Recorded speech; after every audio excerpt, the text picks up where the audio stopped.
But first, more conflict, this time in Syria, a part of the world broadly synonymous with violent conflict.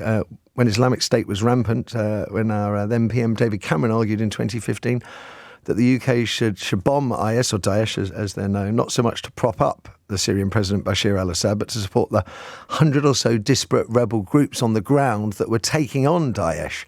And Cameron managed to convince Parliament there were, I think it's 70,000 moderate opposition fighters, moderate fighters out there in Syria in need of UK support. And some of those rebel groups, if memory serves, were also quite keen on removing Assad, something Cameron didn't sort of dwell on. But the civil war in Syria has increased dramatically in recent days.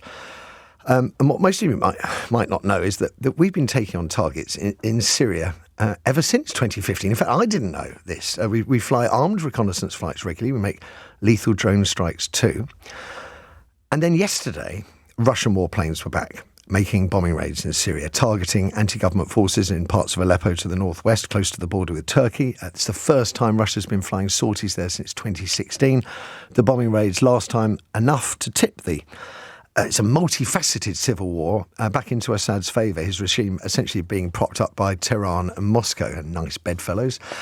Why are Russian warplanes flying bombing missions in Syria again? Well, as you've heard in the news, we've got rebel jihadists have launched a sort of lightning offensive covering a huge amount of ground, to the point their patrols were being seen in Aleppo, Syria's second largest city, day before yesterday, and now I believe right in the middle of that city. And you don't need to tell me that this news comes as the world teeters towards what some see as the start of World War III. I checked just before we came on air. It's more than a quarter of the world's countries are currently involved in military conflict. It's the highest number of wars essentially since the end of the Second World War. We've got the head of MI6 warning that things are going to get hairy. We've got the people of Finland, Norway and Sweden being told to prepare for war. The situation in Ukraine, in Gaza, Sudan, Myanmar, Congo, hell, you don't need me to list them all. So how troubling or not is it that Russia is now flying raids in Syria while recruiting troops from North Korea to fight its illegal invasion of Ukraine? How many fronts can Putin hope to control? I think that's an interesting question to wrestle with. I mean, he might have huge resources, but his forces have got to be feeling stretched, I would like to think. And the other question we need answering is, who are the rebel forces currently trying to take or hold on to Aleppo? Now, videos posted on a channel affiliated with an Islamist militant group called Hayat Tahrir al-Sham, or HTS, appears to show their rebel fighters in vehicles inside Aleppo. HTS were originally aligned with Al-Qaeda. They separated, I think, in 2017, although the United States doesn't believe that to be the case. HTS wants to rid Syria of Assad. It wants to rid the country of Iranian forces and to establish a caliphate. So goes not a million miles from Al-Qaeda and Daesh. More than 500,000 people have been killed in the civil war there since the government cracked down on pro-democracy protests in 2011. What now? Where's it all going to end? I mean, I have to resist the urge to look online and see how many nations have to be at war at any one time for this era to qualify as a world war. I'm not sure I even want to know. Maybe you do. 0345 6060 973. Are you getting anxious? I know it's all remote. It's all, 1,000 or several thousand miles away, all these conflicts, but it does feel like a pressure is building. And I don't know whether Russian jets bombing Syria when British jets do the same is a cause for celebration or commiseration. I mean, it suggests that we've got some common ground, though I admit only having enemies in common doesn't sound very positive common ground. And then there are more specific questions about Syria, first among them being, is it still in our interests here in the UK to keep Assad in power, to avoid a jihadist takeover? I get confused because one minute we're talking up how dangerous Iran is and the next we're propping up their proxy regime in Syria. I really do struggle. Syria is very complicated. How pivotal is it going to be to global conflict? Well, I'm rather hoping my first guest can give us some guidance. Peter Ford is a former British ambassador to Bahrain and also to Syria between 2003 and 2006. He joins me now. Good morning, Peter.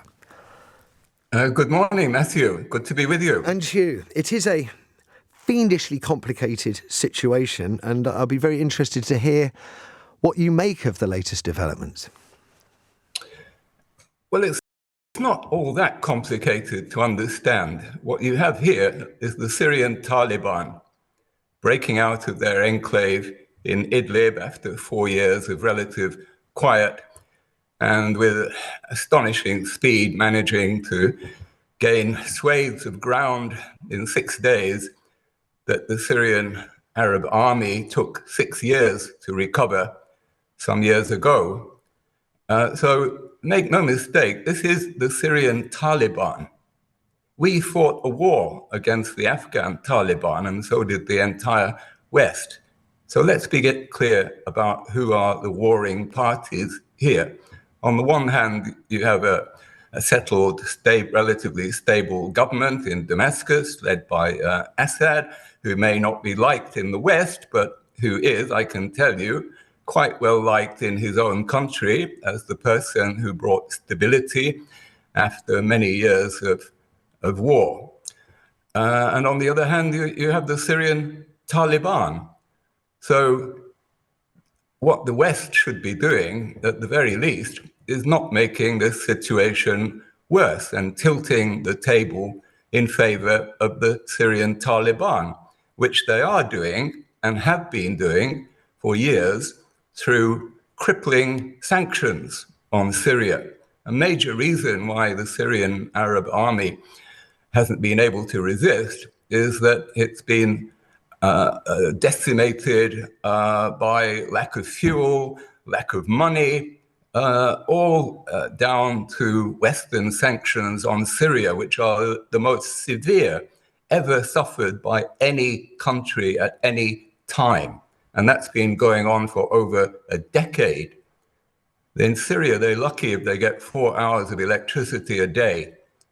So it's also the troops have had to be demobilized and allowed to go home. It will be very difficult now for the Syrian army to remobilize, and I'm afraid we must wait further bad news. Could you explain why the sanctions were levelled against Syria and why they're so extreme?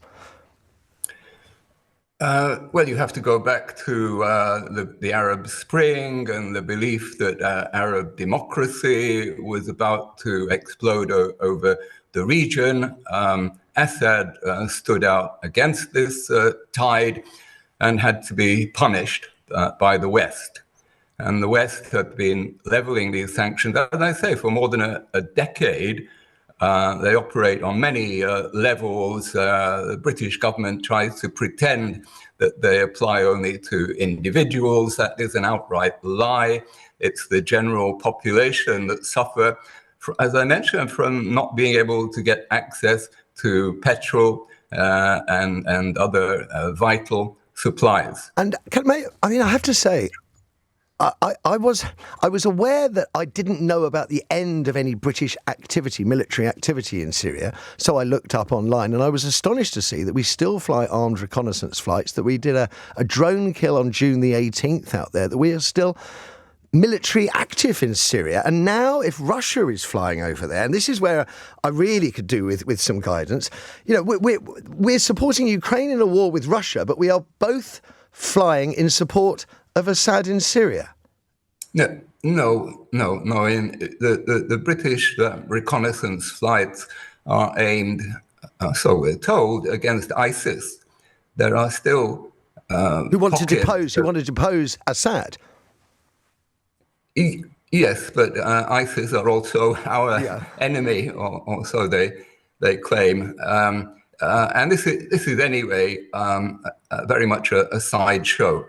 And it, frankly, not the most important thing. There are methods of deconfliction in place which make it highly unlikely that American or British planes involved in Syria would cross paths with the Russians. This situation is not new. There are other much more important aspects to worry about. And one is that if the Syrian Taliban actually take control, in that case, we could expect more floods of refugees heading this way from Syria, although initially most of them will flee to the government-controlled areas because they're terrified of the Syrian Taliban, which is already beheading people surrendering, Syrian soldiers in Aleppo.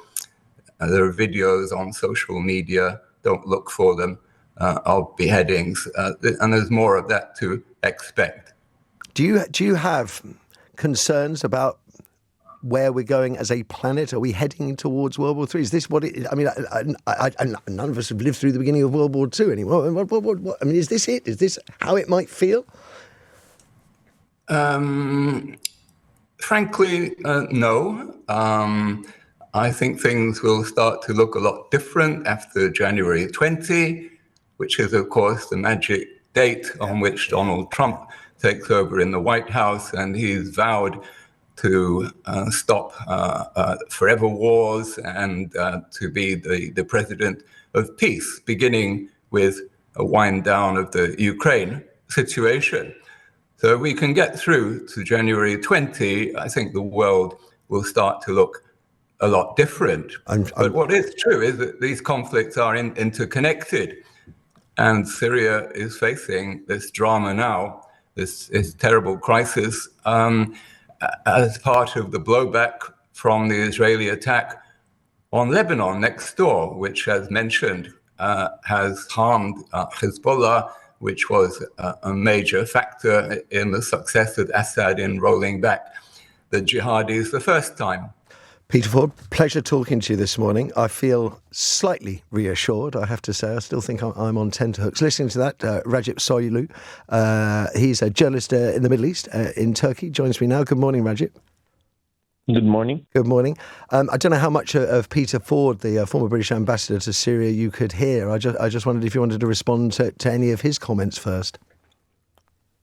I mean, I have a slightly different view of things. Obviously, HTS is a radical group, but it's, the impact it's creating on the ground is entirely different than what the British ambassador said. We should all remember that the areas that are basically controlled by Assad regime in Damascus and the Damascus countryside is most of them, at least half of them, is depopulated. A lot of people 6 years ago basically emigrated from those territories to Idlib, which is under the control of HTS, and they also emigrated to Turkey. They become total refugees. And if you look at the offensive, you will see that at least 1 million people who live in Turkey who are basically from these areas. And one of the primary reasons for this offensive is that basically, I cannot say it's supported by Turkey, was approved by Turkey, is the fact that these people can return from Turkey to these areas. And HTS is not alone. There is a Turkey-backed group called Syrian National Army. They're also conducting an offensive from the north towards the city. They're seizing lots of areas over there. And HTS is not alone either. There are some other groups who are not sanctioned or who are not declared as terrorists also allied with them and basically taking part of this offensive. HTS in the past 6 years has been trying to transform itself in a more moderate rebel version, trying to talk to the media, lots of interviews to the West. They officially required Americans to basically remove their, prescribed title, but they failed. Can I ask, Ragip, I was quite interested in Peter saying that, Assad is very popular at home. Is that how you understand it? Look, of course, Assad some sort of support within Syria, but Robert Ford, the former U.S. ambassador to Damascus, basically asked yesterday, when the war breaks out, where people are fleeing towards. Are they fleeing towards the regime-held territories, or are they fleeing towards to the HTS-held territories? You can see that clearly thousands of people fled regime territories towards the HTS territory in the past years. So, Assad is not that popular. More than half of the country is outside of the country. People live in exile, not to live under his rule. What do you... I'm going to put you on the spot and ask you how you think this is going to unfold. Do you think that the rebellion, HTS, is going to be crushed, or are we going to see some kind of regime change? What's your? Can you see an end game at the moment? Look, this is a really shocking development. My understanding is that Turkey approved this offensive from Idlib area, and they expected some progress, but I don't think they expected that the rebellion would basically got until Hama, which is really further south of Idlib, which was shocking in itself. Aleppo was really shocking, but going down to Hama just in 3 days, that was totally unexpected. And there's basically a reckoning coming in that area. The Assad forces regroup there. They establish the line, and they're expecting to fight the HTS and allied groups over there. And it's hard to see what's going to happen. But I think the Turkish understanding and the regional understanding here, I think it also includes Russians, that they will cut another deal to basically restabilize the situation. And then they might force Assad to speak with the Turks or sit down with them to basically, sign a normalization deal and basically end this war. I think that's the main Turkish point of view since last year. They tried to talk to Assad.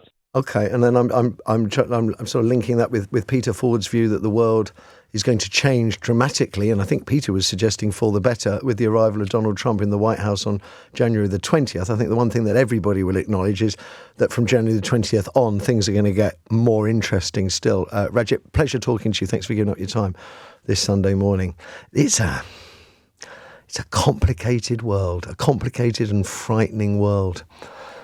I don't wonder whether you can foresee how events are going to unfold. Do you share the view of my first guest that Donald Trump can be the president of peace? I'd like to believe it true, but I do struggle with that.